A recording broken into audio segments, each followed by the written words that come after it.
নমস্কাৰ সৰ্বদসকল এই ভোগালী বিহুৰ বতৰতে আমাৰ ৰাজ্যৰ মাননীয় মুখ্যমন্ত্ৰী ডাঙৰীয়াই ৰাজ্যৰ চৰকাৰী কৰ্মচাৰী আৰু পেঞ্চনাৰসকলৰ বাবে বহুকেইটা উপহাৰৰ কথা ঘোষণা কৰিছে। হয় সৰ্বদসকল, বলক এটা ভিডিঅ' ক্লিপৰ জৰিয়তে আমি জানিলোঁ মুখ্যমন্ত্ৰী ডাঙৰীয়াই ৰাজ্যৰ চৰকাৰী কৰ্মচাৰী আৰু পেঞ্চনাৰসকলক কি কি উপহাৰ দিছে।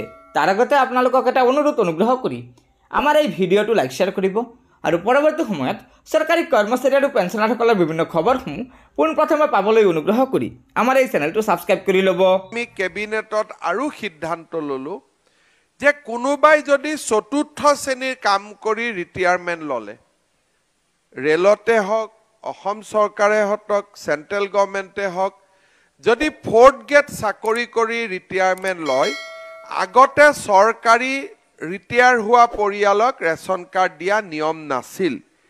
এতিয়া আমি সিদ্ধান্ত ল'লো যে ফ'ৰ্থ গ্ৰেড চাকৰি কৰি ৰিটায়াৰ হয় আৰু পেঞ্চন যদি ৩৩,০০০ টকাৰ ওপৰত মাহত নহয়, তেতিয়াহ'লে আমি তেওঁলোককো ৰেচন কাৰ্ড দিব পাৰিম।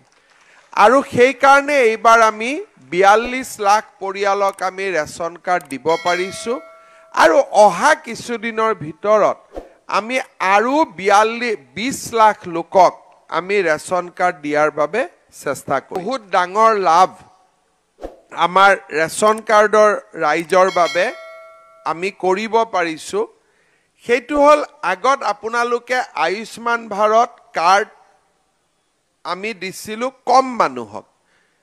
এতিয়া আমি সিদ্ধান্ত ল'লোঁ যে নহয়, যিমান ৰেচন কাৰ্ড থকা পৰিয়াল আছে সকলোৱে আয়ুষ্মান ভাৰত নহ'লে আয়ুষ্মান অসম যোজনাৰ কাৰ্ড লাভ কৰিব।